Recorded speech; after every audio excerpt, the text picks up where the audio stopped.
From taking your kids to the park or having a coffee with your mum. Calling your dad, having brunch with your bestie. These are those everyday moments that sometimes we all take for granted. And these are the everyday moments that are worth fighting for. And thanks to the Hospital Research Foundation Group's life-changing research, they're helping to find cures and improve care. And these everyday moments that we're talking about are actually made possible and provide a little glimmer of hope in those dark times. At 2 years old, Edwina was diagnosed with a devastating cancer called neuroblastoma.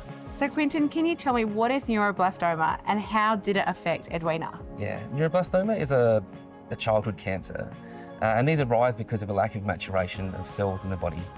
In the case of neuroblastoma, it affects the peripheral nervous system, and that is a part of the body that helps you to respond to your environment, but also control bodily functions. Now, in this case, the neurons within that nervous system don't form properly, they form a tumour mass, and that affects how that system works. How that affects Edwina is that it actually has ongoing effects for her daily, and due to the therapies that she's had, which are often toxic, unfortunately, that's led to everlasting effects for her life. It's something that no parent ever wants to hear, and I know you're a dad.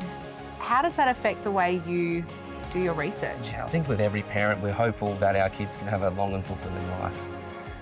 In my case, I've got an 18-year-old and a 15-year-old, which have gone through that period unscathed and are, perhaps relatively normal. But, what it does for us as a research group is just brings home the message of how we want to come up with new ways of treating this disease. So if we can come up with ways of understanding how it arises, we try and aim for how we can fix it or how we could even ultimately prevent it. And find that cure. Yeah, definitely. And that's what we're working hard for. Yeah. Now 10 years old and 7 years cancer-free, the small moments like playing in a park are treasured by Edwina's mum, Beth. Beth, you're such a beautiful mum. How has Edwina's diagnosis, changed your family? Yeah, so I think for us it's brought us perspective. It's good to be able to enjoy those special moments as a family and appreciate even little things like little arguments the kids have together and stuff that we didn't think we would be able to have. And just seeing her being happy, enjoying her life, having friends, all those special little moments. Yeah. Sadly, I guess it takes something sometimes like this, like a really traumatic moment in your life to realise what actually matters. It does, yeah. And those little moments don't always have to be sunshine and lollipops. They are little arguments with siblings. That's right. They're the things that we're going to remember when we're old. Yeah. And that's really important to you, right? Yeah, it is. Yeah. It is.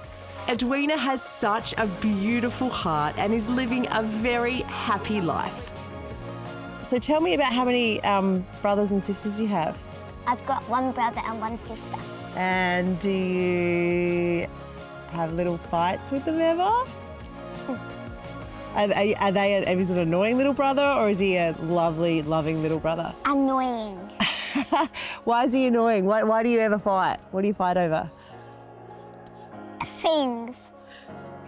Because you don't like sharing? Yeah. Oh. Cancer can strike anyone, anytime, and at 61, Robin was living a fit and vibrant life and was shocked to learn she had an aggressive form of breast cancer, a tumour so big it even surprised the doctors. Because initially I was told that it wasn't a serious form of breast cancer, and I thought, well, I can cope with this. But along the way, the diagnosis changed a couple of times. So I realised how serious it was and felt very sorry for myself some of the time, but friends and family helped, and I thought, well, you know what, I'll make the best of it. Week 1 was always shocking after the treatment. Week 2 was a bit better, and by week 3, okay, I'm ready to go again. So And then you'd start the whole process. yeah. And unfortunately, so many people are familiar with that process. Too many people. Far too many people with far too many types of cancer. Yeah. Having a couple with Robin really made me realise how important research really is. I set myself a goal of learning as much as I could about what was available to help and what was being done research-wise. And the research that the foundation are doing Look, it's money, money, money. They need more money, but they are achieving miracles. When you make a donation or support the Home Lottery, people like Robin get access to better treatments and improved care, and doctors like Sarah Boyle can continue their research. Can I ask, how has the Hospital Research Foundation Group helped you in your research? So the Hospital Research Foundation Group gave me some funding earlier on in my career to really kickstart the research and help me on my scientific journey. And ever since then, they've been supportive of what we do. They've helped us connect with the wider community, and they continue to fund the research that is done in our team. By fundraising or donating to the Hospital Research Foundation Group, it's helping children like Edwina and women like Robin, and there are thousands more people who need us to fight for them so they can continue to enjoy the everyday. So this is why we continue to tell the Hospital Research Foundation Group's story. They truly make a difference.